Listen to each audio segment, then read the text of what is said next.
तरफ से तहे दिल से स्वागत है। अगर आप इस चैनल पर नए हैं तो लाइक शेयर कमेंट जरूर कर लें। अगर आप हमसे ऑफलाइन पढ़ना चाहते हैं तो KVS coaching centre Maharajganj Madhubani and बड़ा बाजार मधुबनी। चलते हैं क्लास 9th भारतीय भवन geography chapter 4 climate very short and answer question कक्षा 9वीं भारतीय वन भूगोल का अध्याय 4 पढ़ने वाले हैं जलवायु के बारे में। किसके बारे में? क्लाइमेट यानी जलवायु। अति लघुत्तरीय और लघुत्तरीय प्रश्न देखने को मिलेगा। तो उम्मीद करते हैं कि आपको वीडियो अच्छा लगे तो लाइक शेयर कमेंट जरूर करें।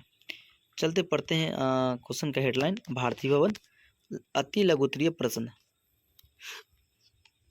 पहला क्वेश्चन है मेरे भाई, बताना भारत के किस राज्य में सबसे अधिक ठंडा पड़ती है? तो आंसर होगा जम्मू कश्मीर। भारत के किस राज्य में सबसे अधिक ठंडा पड़ती है? तो आंसर होगा जम्मू कश्मीर। क्या होगा? जम्मू कश्मीर होगा। क्वेश्चन नंबर 2 पढ़ना भारत के किस राज्य में सबसे अधिक वर्षा होती है? तो मेघालय। पहले तो चेरापूंजी होगा मेघालय। नेक्स्ट पढ़ना शरद ऋतु का समय कब से कब तक माना जाता है? तो अक्टूबर मध्य से नवंबर मध्य तक, मतलब अक्टूबर के आधा और नवंबर के आधा, अक्टूबर मध्य और नवंबर मध्य से। लघुत्तरीय प्रश्न पढ़ेंगे आप। लघुत्तरीय प्रश्न इस अध्याय में आरंभ में दिए गए तापमान और वर्षा ग्राफों को चित्र को देखकर बताइए। आप ग्राफ देख करके बता लेंगे वहां से। चेन्नई में वर्षा प्राप्ति के मात्र दृष्टि से अवरोही क्रम में कौन से तीसरे क्रम पर है? आंसर होगा दिसंबर। क्या हो जाएगा? दिसंबर हो जाएगा। नेक्स्ट क्वेश्चन है नागपुर में सबसे ठंडा महीना कौन सा है? दिसंबर। नागपुर में सबसे ठंडा महीना कौन सा है मेरे भाई? तो दिसंबर है। नागपुर में सबसे ठंडा महीना कौन सा है? दिसंबर। सबसे लास्ट में यानी नवंबर सबसे लास्ट में, दिसंबर लास्ट है। क्वेश्चन दिल्ली में सबसे शुष्क माह कौन सा है? तो नवंबर। सूक्ष्म तो सूखा। दिल्ली में सबसे शुष्क माह कौन सा है? तो नवंबर है। क्वेश्चन नंबर 2 पढ़ेंगे जलवायु का क्या अर्थ है? जलवायु का अर्थ क्या है? जलवायु का क्या अर्थ है बताना। आंसर लिखना जलवायु क्या अर्थ है। आंसर देना जलवायु का अर्थ है किसी भौगोलिक क्षेत्र की दीर्घकालीन मौसमी दशाओं का कुल योग। दीर्घकालीन मतलब लंबे समय के लिए जो मौसम की जो दशाएं होती है उसके जो कुल योग होता है उसमें कहते हैं जलवायु फॉर क्लाइमेट। क्लाइमेट की वजह से ही पता लग जाता है कि बरसात होने वाली है या नहीं होने वाली है। मौसम विज्ञान इसी से पता लगाते हैं। नेक्स्ट क्वेश्चन में 3 पढ़ेंगे मौसम से आप क्या समझते हैं? मौसम से आप क्या समझते हैं? आंसर देना किसी निश्चित स्थान की किसी समय में वायुमंडलीय दशाओं का संकेत मौसम कहलाता है। किसी निश्चित स्थान की किसी समय में वायुमंडलीय दशाओं का संकेत मौसम कहलाता है। क्या कहलाता है? मौसम कहलाता है। क्वेश्चन नंबर पढ़ना 4 नंबर मानसून का क्या अर्थ है? इसकी क्या विशेषताएं हैं? आंसर देना मानसून शब्द अरबी भाषा के मौसम शब्द से बना है जिसका तात्पर्य मौसम या ऋतु, जिसका अर्थ है मौसम या ऋतु। कालांतर में मानसून शब्द उन हवाओं के लिए प्रयोग किए जाने लगा है जो ग्रीष्म ऋतु में जल से स्थल की ओर तथा शीत ऋतु में स्थल से जल की ओर चला करती है। समझ गए होंगे, आई होप, आशा करते हैं। चलिए नेक्स्ट बातें समझेंगे। विशेषताएं उच्च तापमान मिलना खासकर मई जून में जबकि सूर्य की किरणें सीधी पड़ती है। औसत तापमान 30 सेल्सियस दिन में। उच्चतम तापमान 48 डिग्री सी तक मिलना दिसंबर में जब सूर्य की किरणें तिरछी पड़ती आती है तब तापमान 15 सेल्सियस इससे भी कम आ जाता है। गर्मी और जाड़े की स्पष्ट ऋतु होना। वर्षा की ऋतु गर्मी के बाद इसमें मूसलाधार वर्षा होना। संसार की अधिकतम वर्षा मानसून जलवायु में ही मिलती है। भारत के किस भाग में दैनिक तापमान सबसे अधिक मिलता है? उत्तर पश्चिमी गंगानगर भारत में तापमान 45 डिग्री सी से भी अधिक हो जाता है। राजस्थान स्थित गर्म स्थान बन जाता है जहां तापमान 55 डिग्री सी तक पाया जाता है। नेक्स्ट क्वेश्चन पढ़ना उन कारकों का नाम लिखे जो भारतीय जलवायु को प्रभावित करते हैं। उन कारकों का नाम लिखे जो भारतीय जलवायु को प्रभावित करते हैं। आंसर होगा भारतीय जलवायु को प्रभावित करने वाले कारकों प्रमुख है अक्षांशीय स्थिति और आकार, उच्चावच की विभिन्नता, वायु, दाब और पवन की समयानुसार बदलती प्रकृति, जल एवं स्थल का वितरण अथवा समुद्र के निकटता एवं दूरी, जेट वायुधाराओं का प्रभाव। क्वेश्चन नंबर पढ़ने वाले हैं 7 number, very very important. Jet stream या जेट वायुधारा क्या है? जेट स्ट्रीम या जेट वायुधारा क्या है मेरे भाई, बताना। धरती से बहुत ऊंचाई पर समतापमंडल में जेट धाराएं चला करती है। धरती से बहुत ऊंचाई पर, मतलब धरती हुआ धरती से ऊपर, धरती से बहुत ऊंचाई पर समताप मंडल में जेट धाराएं धाराएं चला करती है। ये जेट वायुधाराएं सक्रिय पट्टी में चलती है। शीत ऋतु में इनकी स्थिति हिमालय से दक्षिण रहती है, जबकि ग्रीष्म ऋतु में खिसककर उत्तर की ओर हो जाती है। जाड़े में पश्चिम की विक्षोभों का आगमन जेट धाराओं के कारण आसानी से हो जाता है और यह इनसे वर्षा होती है। यही उत्तर भारत में मानसून स्पोर्ट में उत्तरदायी है। 8 दक्षिण पश्चिम मानसून की उत्पत्ति का क्या कारण है? अप्रैल मई के दौरान विषुवत रेखा पर निम्न दाब की स्थिति बनती है, जहां दक्षिण गोलार्ध को दक्षिणी पूर्व पवन पहुंचकर अपना अस्तित्व को खो देते हैं। इसी समय पश्चिमोत्तर भारत में भी इसका एक निम्न दाब का क्षेत्र बनता है, जो विषुवतीय निम्न दाब से गहरा होता है। अतः विषुवतीय रेखा उच्च दाब तुलनात्मक सेवाएं भारतीय निम्न दाब के क्षेत्र की ओर फेरने वाले नियमानुसार अग्रसर हो जाती है, जिसकी दशा उत्तर पश्चिम से उत्तर पूर्व होती है। नेक्स्ट क्वेश्चन, भारत की वृष्टि छाया क्षेत्र का साधारण विवरण दे। भारत के वृष्टि छाया क्षेत्रों का साधारण विवरण दे। आंसर देना। भारत में वृष्टि छाया के 2 प्रमुख क्षेत्र हैं, पश्चिमी घाट तथा पूर्वी घाट। मेघालय पठार शिलांग के क्षेत्र दक्षिण पश्चिमी एवं मानसूनी हवाएं जब पश्चिमी तट पर पहुंचती है, तब वहां मार्ग में उपस्थिति पश्चिमी घाट के सहारे नमनीयुक्त हवाएं ऊपर उठकर बादल बनकर मलाबार तट पर वर्षा कराती है। क्या कराती है? मलाबार तट पर क्या कराती है? वर्षा कराती है। शेष सूक्ष्म हवाएं पूर्वी ढाल के सहारे नीचे उतरती है, जिससे यहाँ नग्न अवर्षा होती है। इसी तरह उत्तर पूर्व भारत में शिलांग भी वृष्टि छाया प्रदेश बन गया है, जो बंगाल की खाड़ी शाखा से प्रभावित है। 10 शिलांग में वर्षा कम और मासिन राम में अधिक क्यों होती है? शिलांग में वर्षा कम और मासिन राम में वर्षा अधिक क्यों होती है, बताएंगे आप। आंसर लिखना। बंगाल की खाड़ी से जब मानसूनी हवाएं बांग्लादेश की होती हुई मेघालय पठार पर पहुंचती है, तब यह यहाँ स्थित पहाड़ियों से टकराकर नमयुक्त हवाएं दक्षिणी भाग में स्थित मासिन राम में अत्यधिक वर्षा कराती है, जबकि इन पहाड़ियों के उत्तर में सूक्ष्म हवाओं के उतरने से वृष्टि छाया प्रदेश विकास हो जाता है, जिससे शिलांग में वर्षा तुलनात्मक रूप से काफ़ी कम होती है। क्यों? क्योंकि यहाँ निम्न इधर वर्षा वायु होती है, इधर गर्म होती है, इसकी वजह से इधर कम होती है, उधर ज़्यादा होती है। क्वेश्चन नंबर 11, लौटते मानसून की ऋतु किसे कहा गया है और क्यों? यह ऋतु अक्टूबर से मध्य नवंबर तक मानी जाती है, जिसमें सूर्य के दक्षिणायन होते हैं ही तापमान में कमी आने लगती है और उत्तर पश्चिमी भाग में जलवायु लगता है। साथ ही बंगाल की खाड़ी वाले भाग में जलवायु घटने लगता है। परिणाम स्वरूप बढ़ने मानसून वापस आने के पीछे लौटने लगता है। तमिलनाडु में विश्व भर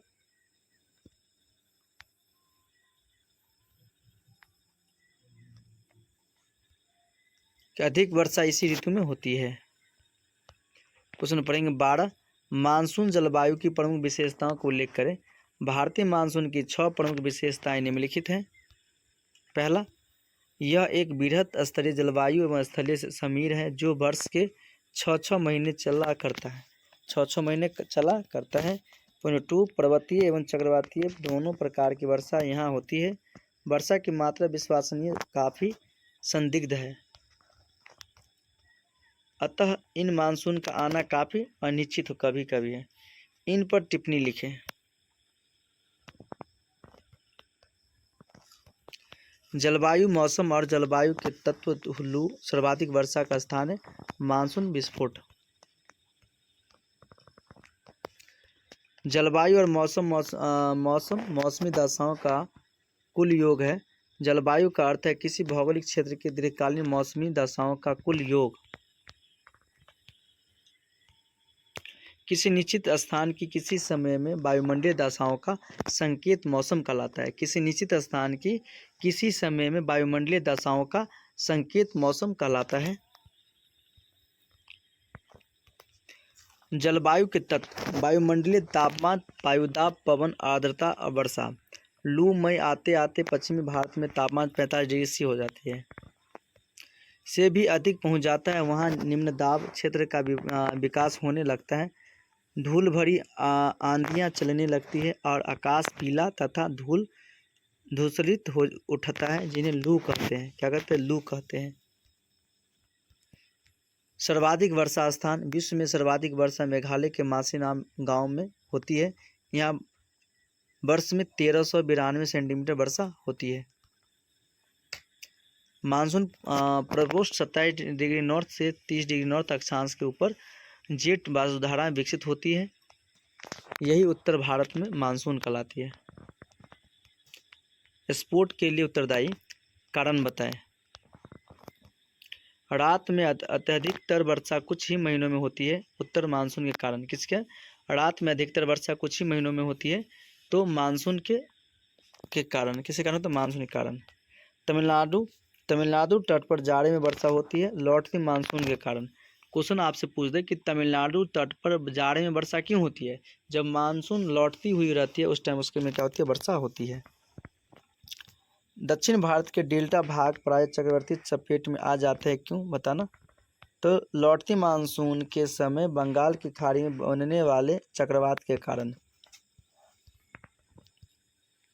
दक्षिण पश्चिम पवन भारत में वर्षा लाते हैं। दक्षिण पश्चिमी पवन मानसून पवन कहलाता है और यह मानसून वर्षा लाती है। क्या कहलाते हैं? पवन और मानसून वर्षा लाती है। क्वेश्चन पढ़ने वाले हैं 15 नंबर क्वेश्चन। भारत के किन राज्य में 4 महीनों में सबसे अधिक वर्षा होती है? तो जुलाई, अगस्त, सितंबर, जून। जुलाई, अगस्त, सितंबर, जून में क्या होती है? वर्षा अधिक होती है।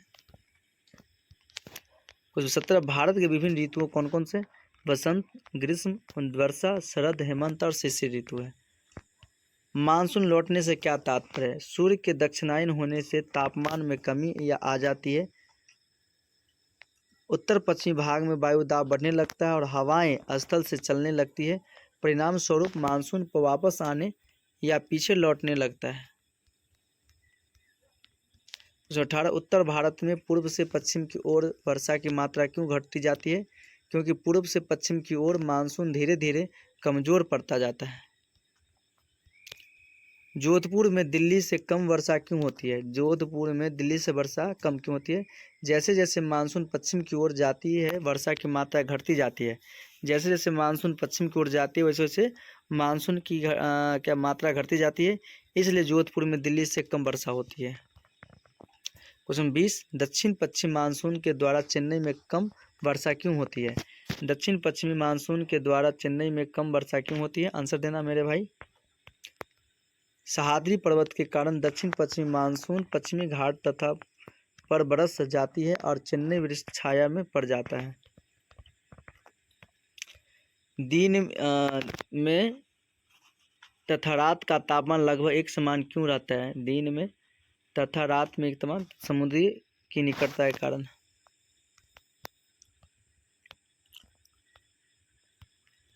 देश के अधिकांश भागों में मानसूनी वर्षा समाप्त होने के बाद ही चेन्नई में अधिक वर्षा क्यों होती है?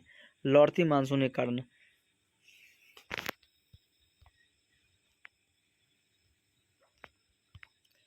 तो 23।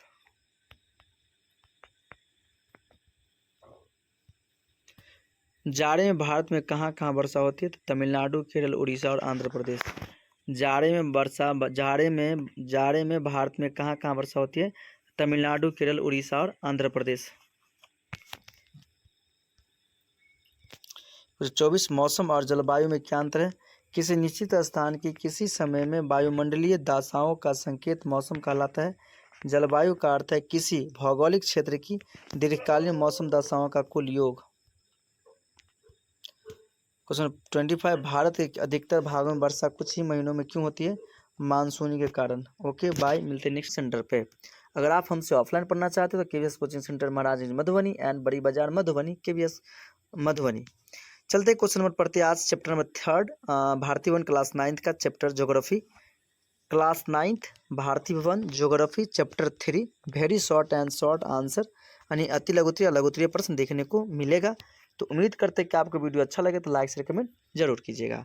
चैप्टर का नाम है अपवाह प्रारूप। क्या नाम है आपका चैप्टर का नाम? अपवाह प्रारूप। कक्षा 9वीं भारतीय वन ग्लोब भूगोल अध्याय 3 अति लघुत्तरीय और लघुत्तरीय प्रश्न देखने को मिलेगा।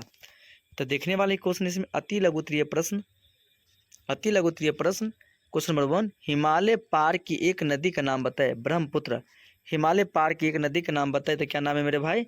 ब्रह्मपुत्र नाम है। क्वेश्चन 2, चंबल किसकी सहायक नदी है? तो गंगा की। चंबल किसकी सहायक नदी है? उत्तर दे तो क्या होगा? गंगा की। भ्रंश घाटी धनसान घाटी से होकर बहने वाली एक नदी का नाम लिखे तो होगा आंसर नर्मदा। क्या होगा? नर्मदा हो जाएगा। नेक्स्ट क्वेश्चन पढ़ेंगे लघुत्तरीय प्रश्न।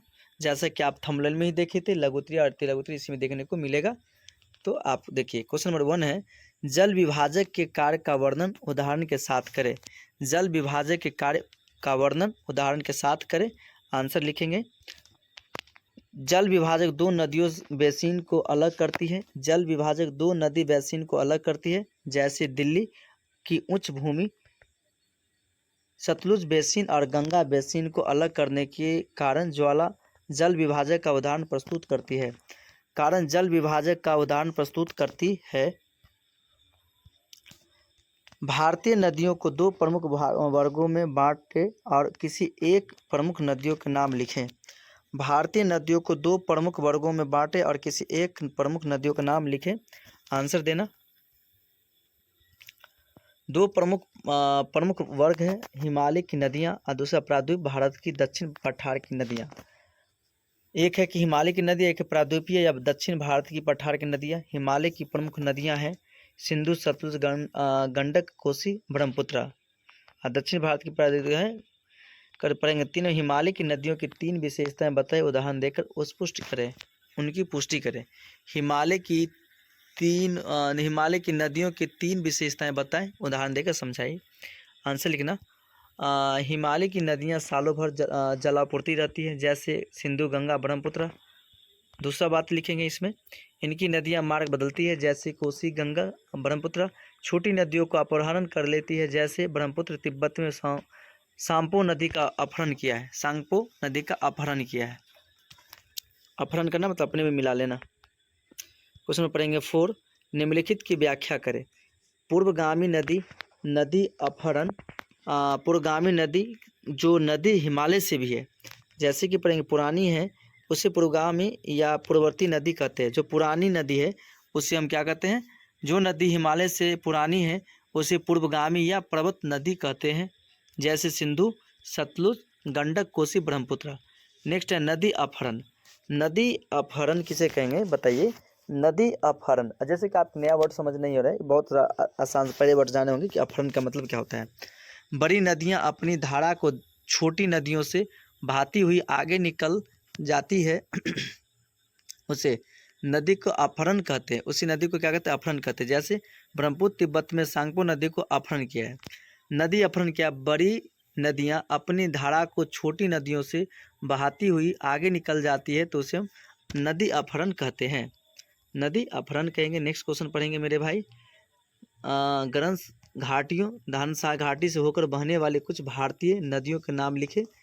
वे नदियां किस तरह का महत्वपूर्ण है? लिखे हुए नदियां किस घाटी की तरफ महत्वपूर्ण है? तो आंसर देना। नर्मदा और दामोदर भ्रंश घाटी में बहने वाली नदियां हैं। नर्मदा की घाटी में संगमरमर और दामोदर की घाटियां भी कोयला प्राप्त है। लूनी नदी कहाँ है और यह किस प्रकार की नदी है बताइएगा आप। तो आंसर देना। लूनी नदी राजस्थान में, यह अनुवर्ती नदी प्रणाली की नदी है। अनुवर्ती नदी प्रणाली की एक पद्धति है। नदी है। क्वेश्चन पढ़ेंगे 7 नंबर, बहाव की दिशा को देखते हुए प्रायद्वीपीय भारत की नदियों का वर्गीकरण करें, प्रत्येक वर्ग की प्रमुख नदियों के नाम लिखें। आंसर देना। पश्चिम की ओर बहने वाली नदी नर्मदा और ताप्ती है। पश्चिम की ओर बहने वाली नदी नर्मदा और ताप्ती है। क्वेश्चन नंबर 2, पूर्व की ओर बहने वाली नदी महानदी और गोदावरी, कृष्णा और कावेरी नदी है।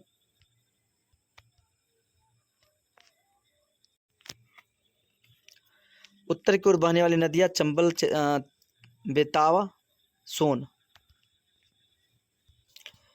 क्वेश्चन नंबर 8, भारत की कौन सी नदी दक्षिण की गंगा कहलाती है? गोदावरी। भारत की कौन सी नदी दक्षिणी गंगा कहलाती है? तो गोदावरी कहलाती है। ब्रह्मपुत्र प्रणाली की नदियों को विवरण दे, जिसमें ब्रह्मपुत्र सर्वप्रधान है। यह मानसरोवर झील के समीप से निकलकर उत्तर पूर्व से भारत में प्रवेश करता है। ब्रह्मपुत्र तिब्बत में सांगपो, बांग्लादेश में उत्तर भाग जमुना, मध्य भाग में पद्मा और दक्षिणी भाग में मेघना कहलाती है। मतलब प्रवेश ब्रह्मपुत्र तिब्बत में सांगपो, उत्तर भाग जमुना, मध्य भाग में पद्मा और दक्षिणी भाग में मेघना कहलाती है। कौन सी कहलाती है? मेघना नदी कहलाती है। इसकी सहायक नदियां तीस्ता, सुवर्णशिरी या स्वर्णशिरी, भरेली, मानस, संकोश, डिबंग, लुहीन, धनसिरी और कपिलसिरी प्रमुख है। लुहीन, धनसिरी और कपिलसिरी प्रमुख है। क्वेश्चन पर 10, गंगा की सहायक नदियों का संक्षेप में वर्णन करें। उत्तर पढ़ेंगे।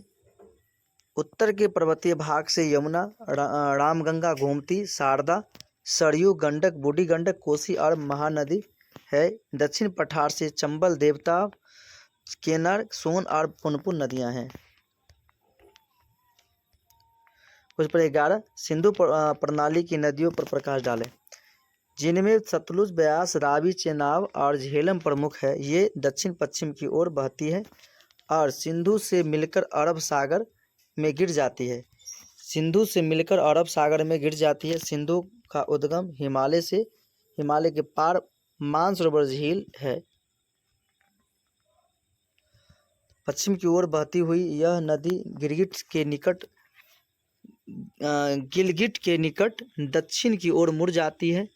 आज यह पाकिस्तान की सर्वप्रमुख नदी है।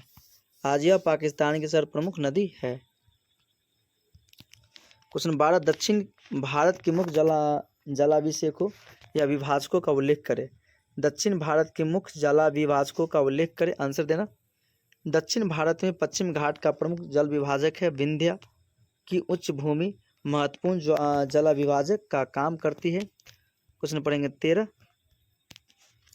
भारतीय अर्थतंत्र में नदियों का क्या महत्व है? आंसर देना। ये सिंचाई के महत्वपूर्ण साधन है। भारत की आधी भूमि नदियों से निकली नहरों द्वारा सिंची जाती है। मतलब सिंचाई की जाती है, नदियों से निकली नहरों द्वारा सिंची जाती है। क्वेश्चन पढ़ेंगे 2, यह बाढ़ के समय नदी मिट्टियाँ बिछाकर मैदानी भाग में उर्वरा शक्ति बढ़ाती है। सारा मैदान भाग नदियों की मिट्टी से ही बना होने के कारण उपजाऊ है।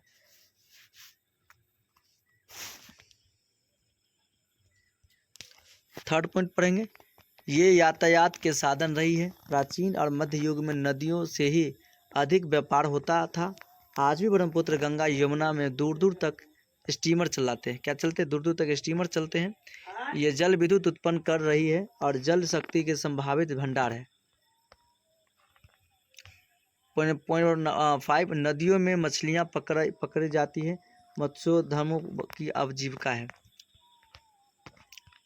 क्वेश्चन 14, भारत की प्रमुख झीलों का विवरण दे। उनमें कौन खारे जल की झीलें हैं? उत्तर प्रमुख झीलें हैं डल, वुलर, नैनीताल, भीमताल, सांभर, कांवर, सरैयामन, लक्ष्मी सागर आदि। सांभर झील खड़े पानी की झील है। पढ़ेंगे 15 नंबर क्वेश्चन, इन पर टिप्पणी लिखें। नदी द्रोणी, जल विभाजक, क्रेटर झील, नैनीताल भारत की सबसे बड़ी द्रोणी है। आंसर देना, नदी द्रोणी। कोई नदी अपनी सहायक नदियों समेत जिस क्षेत्र का जल लेकर आगे बढ़ती है तो वह उसका प्रवाह क्षेत्र कहलाता है। वह उसका प्रवाह क्षेत्र कहलाता है, जिसे नदी द्रोणी कहते हैं। जिसे क्या कहते हैं? नदी द्रोणी कहते हैं।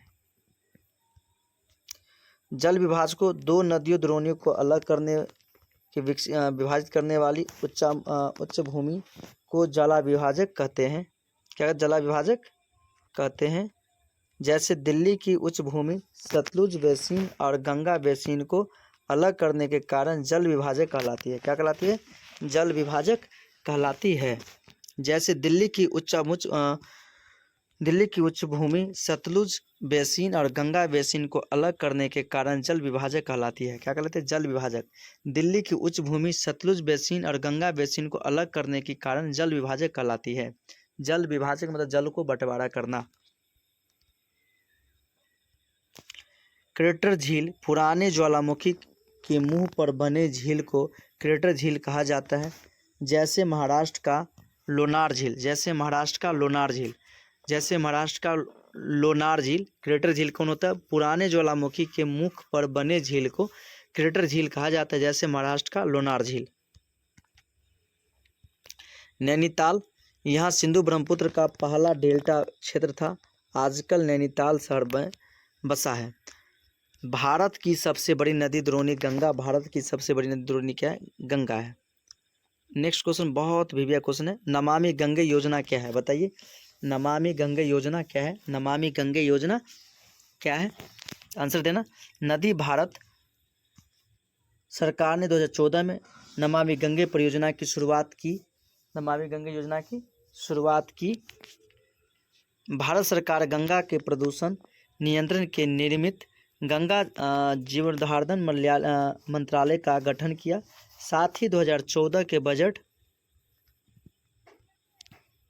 में नमामि गंगे योजना के तहत गंगा की सफाई तथा अन्य कार्यों के लिए 2,037 करोड़ रुपए का आवंटन किया था। 2,37,000 करोड़ का आवंटन किया था। ओके बाय, मिलते हैं नेक्स्ट। और उच्चावच कक्षा 9वीं भारतीय भवन भूगोल अध्याय 2 अति लघु और लघु उत्तरीय प्रश्न इस वीडियो में देखने को मिलेगा। आई होप, उम्मीद करते हैं कि आप जब तक इस चैनल को आप सब्सक्राइब नहीं किए हुए हैं तो सब्सक्राइब भी कर लें, और यूट्यूब और फेसबुक का चैनल भी फॉलो कर दें, ललित कुमार। अगर आप हमसे ऑफलाइन पढ़ना चाहते हैं तो KVS coaching centre Maharaj Madhubani and बड़ा बाजार Madhubani class 6 to 12 all subject की तैयारी कराई जाती है, साइंस एंड आर्ट्स। अगर अदर कम्पिटिटिव क्लास की तैयारी करना चाहते हैं तो भी उसकी भी स्पेशल क्लास ली जाती है। चलते क्वेश्चन नंबर 1 पढ़ते हैं। भारत का सबसे पुराना मोरदार पहाड़ कौन है? आंसर होगा अरावली। क्या होगा मेरे भाई? अरावली होगा। भारत का सबसे पुराना मोरदार पहाड़ कौन है? अरावली है। नेक्स्ट क्वेश्चन पढ़ना 2 नंबर क्वेश्चन। शिवालिक क्या है? तो दक्षिण श्रेणी है। शिवालिक क्या है? दक्षिण श्रेणी है। नेक्स्ट क्वेश्चन पढ़ना, क्वेश्चन नंबर 3। दक्षिणी पठार पर स्थित सर्वोच्च चोटी कौन सी है? अनायमुदी। कौन है? अनायमुदी है। नेक्स्ट क्वेश्चन नंबर पढ़ना 4 नंबर क्वेश्चन। क्या लिखा हुआ है? पढ़ो। अरावली पर्वत भारत के किस राज्य में स्थित है? राजस्थान में। कहाँ है? राजस्थान में। Question number 5। पटकाई बूम क्या है? पहाड़ियाँ। पटकाई बूम क्या है मेरे भाई? पहाड़ियाँ हैं। पटकाई बूम क्या है? पहाड़ियाँ हैं। Question number 6। उत्तर के पर्वतीय भाग में सबसे ऊंची चोटी कौन सी है? एवरेस्ट, जिसका नाम है सागरमाथा। ये कहाँ स्थित है? नेपाल में। कहाँ है? नेपाल में है, जिसकी ऊंचाई है 8848 मीटर। नेक्स्ट क्वेश्चन पढ़ना 7। गुजरात से गोवा तक का तटीय मैदान किस नाम से प्रसिद्ध है? गुजरात से गोवा तक का तटीय मैदान किस नाम से प्रसिद्ध है? कोकण तट। कौन सा? कोकण तट से। नेक्स्ट क्वेश्चन पढ़ना है लघु उत्तरीय प्रश्न। संरचना की दृष्टि से भारत के 3 प्राकृतिक विभागों का नाम लिखे। आंसर लिखना। हिमालय या उत्तर का पर्वतीय प्रदेश, उत्तर का विस्तार या विशाल मैदान, या दक्षिण का पठार। नेक्स्ट क्वेश्चन पढ़ना 2 नंबर क्वेश्चन। हिमालय की 3 समांतर श्रेणियों के नाम बताएं एवं उनकी विशेषता बताइए। हिमाद्री, हिमाचल और शिवालिक। हिमाद्री, हिमालय और शिवालिक। पढ़ेंगे हिमाद्री। सिंधु सतलुज गंगा यमुना कोसी और ब्रह्मपुत्र नदियों का उद्गम हिमाद्री है। हिमाद्री, सिंधु सतलुज गंगा यमुना कोसी और ब्रह्मपुत्र नदियों का उद्गम हिमाद्री है। पढ़ेंगे हिमाचल। कश्मीर और काठमांडू के चिंताकर्षक घाटियाँ इसी भाग में है। डल और वुलर मीठे जल की दो प्रसिद्ध झीलें अवस्थित है। धर्मशाला, डलहौजी, शिमला और मसूरी, नैनीताल, दार्जिलिंग आदि सभी प्रसिद्ध पर्वतीय नगर तथा केदारनाथ, बद्रीनाथ, अमरनाथ जैसे पावन तीर्थ स्थल स्थित है। पढ़ेंगे शिवालिक, इस भाग में अनेक झीलें मिलते हैं। इसकी तराई में घेरे के रन मिलते हैं। सोमेश्वर की पहाड़ियाँ इसी शिवालिक के अंग है। देहरादून, हरिद्वार इसी में है। नेक्स्ट पढ़ना क्वेश्चन नंबर 3। पूर्वांचल में कौन कौन श्रेणियाँ आती है, उनका विवरण दें। आंसर देना। पटकाई-बूम, नागा पर्वत श्रेणी, लुईसाई पर्वत श्रेणी आती है। नेक्स्ट क्वेश्चन पढ़ना मेरे भाई 4 नंबर क्वेश्चन। प्रायद्वीपीय भारत की भूमि उत्तरी भाग की भूमि से किस प्रकार भिन्न है। आंसर पढ़ना। प्रायद्वीपीय भारत की भूमि का निर्माण मुख्य रूप से कड़ी रवादार चट्टानों से हुआ है। प्रायद्वीपीय भारत की भूमि का निर्माण मुख्य रूप से कड़ी रवादार चट्टानों से हुआ है। इसकी ऊंचाई 400 से 900 मीटर तक है। यह उत्तर की ओर चौड़ा और दक्षिण की ओर पतला होता गया है। उत्तर का मैदान समतल है और इसमें कोई पर्वत नहीं है। सिंधु, गंगा और ब्रह्मपुत्र तथा इसकी सहायक नदियों के जलोढ़ निक्षेपों से बना यह विशाल मैदान 250 मीटर से भी कम ऊंचा और अत्यंत उपजाऊ है। नेक्स्ट क्वेश्चन पढ़ेंगे 5। हिमालय और दक्षिण पठार के पहाड़ों का अंतर बताएंगे। हिमालय और दक्षिण पठार के पहाड़ों का अंतर। आप सबसे पहले बताइए कि पहाड़ और पठार क्या है। तो पहाड़ नुकीले होते हैं मेरे भाई, और पठार क्या होता है, सपाटा होती है। उत्तर पढ़ेंगे विस्तृत मुर्दार पर्वत मुख्य रूप से हिमालय के नाम से विख्यात है। पश्चिम में सिंधु नदी घाटी पूर्व ब्रह्मपुत्र नदी के बीच फैला है। हिमालय की लंबाई 2500 किलोमीटर है और चौड़ाई 150 से 500 किलोमीटर है। विश्व की सर्वोच्च चोटी इसी की मिलती है। इस पर्वतीय भाग की औसत ऊंचाई 6000 मीटर है। दक्षिण भारत प्रायद्वीपीय और सबसे पुराना पठार भी है। यह प्राचीन गोंडवाना समूह का एक खंड है और मुख्य रूप से कड़ी रवादार चट्टानों से बना है। इसकी ऊंचाई मुख्यतः 400 से 900 मीटर तक है। यह उत्तर की चौड़ा और दक्षिण की पतला होता गया। कन्याकुमारी की स्थिति सबसे दक्षिणी छोर पर है। नेक्स्ट पढ़ेंगे क्वेश्चन नंबर 6। हिमालय के प्रमुख दर्रों के नाम लिखे। उमासीला दर्रा, मुर्जिला दर्रा, जोलीला दर्रा, मानाला दर्रा, शिल्पी दर्रा, ऋषिला, बोमांडीला, शिला, जलेब, ला, नाथुला, ऋषिला, बोमांडी दर्रा है। Question number 7। भू तटीय पर्वत तटीय मैदान और पश्चिम घाटी मैदान की तुलना करें। पूर्व तटीय मैदान और पश्चिमी तटीय मैदान की तुलना करें। आंसर देना। उत्तर पूर्वी मैदान का विस्तार महानदी घाटी से लेकर दक्षिण में कन्याकुमारी तक लगभग 1500 किलोमीटर है। इस तटीय मैदान का आधा उत्तरी भाग गोलकुंडा तट, आधा दक्षिणी भाग कोरोमंडल तट कहलाता है। महानदी गोदावरी, कृष्णा और कावेरी 4 बड़ी नदियों के तट पर स्थित है। गुजरात में ही चिल्का, पुलिकट 2 झीलों का पानी है। कोलोरो झील मीठे पानी का है। इस तट पर प्रायद्वीपीय विशाखापत्तनम, चेन्नई प्रमुख पत्तन है। यहाँ नारियल, गर्म मसाले, धान आदि की खेती की होती है। पश्चिमी तट मैदान के फैलाव उत्तर खंभात की खाड़ी से लेकर के दक्षिण में कन्याकुमारी अंतरिप तक है। पश्चिमी तट मैदान में नर्मदा और ताप्ती 2 बड़ी नदियों के मुहाने मिलते हैं, किंतु वहाँ डेल्टा नहीं बनाता, वी आकार का डेल्टा नहीं बनाता है। साबरमती, मंडाप और जुआड़ी, कलांदी, सरस्वती, नेत्रवती, पेरियार आदि प्रमुख नदियाँ हैं। कांडला, मुंबई मार्ग, गोवा, मंगलवार और कोच्चिन उत्तम प्राकृतिक पतन है। वेम्बनाड झील खारे पानी की झील है। पढ़ेंगे 8 में तटीय मैदान के 3 झीलों के नाम बताएं। चिल्का झील, पुलकर झील और कोलोरिल झील, कोलेरूल झील।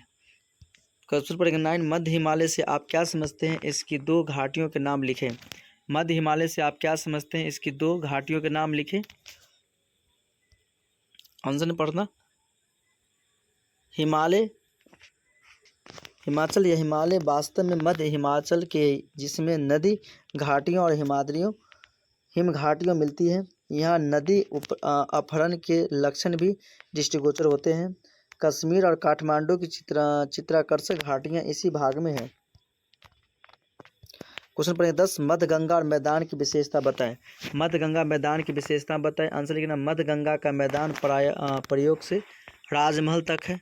मध्य गंगा का मैदान प्रयाग से राजमहल तक है। कोसी और तीस्ता मध्य भाग की प्रमुख नदियां हैं। गंगा अनेक सहायक नदियों का जल कीचड़, बालू आदि लेकर के आगे बढ़ती है। यहाँ हर साल बाढ़ के समय नई मिट्टी बिछ जाती है। भरवा रोड कंकड़ की गिट्टी वाले भूमि है। इसकी पेटी पूर्व तीस्ता की फैली है। कुछ पढ़ेंगे खादर एवं बांगर किसे कहते हैं, इसमें अंतर स्पष्ट करें। खादर नई मिट्टी एवं बांगर पुरानी मिट्टी का क्षेत्र है। खादर बहुत उपजाऊ भाग है, बांगर उपजाऊ भाग नहीं है। बाढ़ से बचा जाता है। खादर निम्न भाग होने के कारण बाढ़ के समय जलमग्न हो जाता है। पूर्वी घाटी और पश्चिमी घाटी के अंतर स्पष्ट करें। आंसर देना। दक्कन के पठार का पश्चिमी किनारा भ्रंश के कारण सीधा और खड़ी ढालवा है, जो पश्चिमी घाट बनाता है। पश्चिमी घाट का विस्तार ताप्ती नदी से लेकर कन्याकुमारी तक है। सबसे अधिक ऊंचाई अन्नायमुदी चोटी है कि 2695 मीटर। दक्षिण भारत का सबसे सुंदर पर्वतीय नगर ऊटी यही स्थित है। पश्चिमी घाट की शिखर रेखा के लिए स्थानीय नाम घाट माथा। पश्चिमी घाट से 3 प्रमुख दर्रे मिलते हैं, थाल घाट, भोर घाट और पाल घाट। पाल घाट दक्कन के पठार का दक्षिण पूर्व भाग मुख्य दक्कन प्रदेश कहलाता है, जहां पूर्व घाट की पहाड़ियां मिलती है। पूर्व घाटी के सर्वोच्च शिखर महेंद्रगिरी 1500 मीटर ऊंचा है। आंध्र प्रदेश के नलामाय, पालकोंडा, वेलिकांडा तथा तमिलनाडु के पचमालय शिवारोज पूर्व घाटी के अंग है। भूमि की ढाल पूर्व की ओर है, जो महानदी गोदावरी, कृष्णा और कावेरी नदियों के मार्ग से ज्ञात होता है। दक्षिण पठार के इस भाग को तेलंगाना और कर्नाटक के मैसूर पठार के नाम से जाना जाता है। नेक्स्ट क्वेश्चन पढ़ना। क्वेश्चन नंबर 13, भारत के भौतिक विभागों के नाम बताएं। भारत के भौतिक विभागों के नाम बताइए। आंसर लिखना। भौतिक स्वरूप के आधार पर भारत को निम्न 6 विभागों में बांटा गया है। कितने भाग में बांटा गया? 6 भागों में बांटा गया है। पहला पढ़ना। हिमालय या उत्तर का पर्वतीय प्रदेश, उत्तर का विस्तृत या विशाल मैदान, दक्षिण का पठार, समुद्रीय मैदान। नेक्स्ट पढ़ना है भारतीय मरुस्थल और भारतीय द्वीप समूह। क्वेश्चन नंबर पढ़ना है 14, भारतीय मरुभूमि की विशेषता बन गया है, बताइए। भारतीय मरुभूमि कहाँ है? राजस्थान में है। भारतीय मरुभूमि की विशेषताएं बताइए। आंसर देना। अराघल के पश्चिमी में दूर तक मरुभूमि मिलता है, जो थार मरुस्थल के नाम से प्रसिद्ध है। यह 644 किलोमीटर लंबा और 160 किलोमीटर चौड़ा है। कितना? 644 किलोमीटर लंबा और 160 किलोमीटर चौड़ा है। यह प्रायद्वीपीय भारत का पश्चिमोत्तर भाग है। प्रायद्वीपीय भारत का पश्चिमोत्तर भाग है। यह बालूम प्रदेश पौराणिक सरस्वती नदी को पाताल से लाया गया। इसके दक्षिण भाग में एकमात्र लूनी नदी मिलती है। ताप की अधिकता और वर्षा के अभाव में चट्टानों का टूटना में जारी है। अपार्दित छात्र शिलाएँ और बालू का स्तूप यहाँ की समान स्थलाकृति हैं। थार मरुस्थल का विस्तार 1,04,000 वर्ग किलोमीटर पहुँच चुका है। क्वेश्चन पढ़ना 15, भारतीय प्रायद्वीपों समूह की स्थिति और उनकी रचना पर प्रकाश डालें। भारतीय द्वीप समूहों की स्थिति और उनकी संरचना पर प्रकाश डालें। आंसर देना मेरे भाई। भारत की प्रमुख भूमि से हटकर दो प्रायद्वीप समूह अंडमान और निकोबार तथा लक्षद्वीप भारत के ही अंग है। अंडमान और निकोबार बंगाल की खाड़ी में स्थित है। इसके अंतर्गत 572 द्वीप है। कितना? 572 द्वीप है जो सागरमरन पर्वत श्रेणियां पर स्थित है। इनमें कुछ ज्वालामुखी के उद्गार से बना है। लक्षद्वीप के अंतर्गत 27 द्वीप है जिसमें आबाद और ये द्वीप समुद्री जीव मूंगे प्रज्वलक कोल के निक्षेप से बने हैं। स्पष्ट है कि दोनों द्वीप समूहों की रचना दो भिन्न तरीकों से हुई है। लक्षद्वीप केरल के निकट अरब सागर में स्थित है। क्वेश्चन में पढ़ना 16 हिमालय कुछ हिमनदों के नाम बताइए। वाल्टोरो और सियाचिन। ओके बाय, मिलते हैं नेक्स्ट।